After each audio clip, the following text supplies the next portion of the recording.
Hello everyone, welcome back. In this video, I'm going to show you how to connect Binance to TradingView in your mobile. So first of all, you need to launch your TradingView application on your phone. Then simply tap on the option of charts so that you could launch any of the charts in front of you. Now, when you have the charts available, you just have to tap on this arrow icon here in the bottom. After doing so, it is going to show you the list of all of the brokers that you can basically connect with TradingView.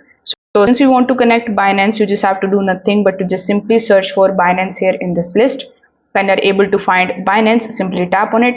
Now you just have to tap on the option of connect, and what this is going to do is it is going to redirect you here on Binance.com. Now over here, first of all, you need to accept the cookies and then continue. And now you just have to provide your Binance login credentials.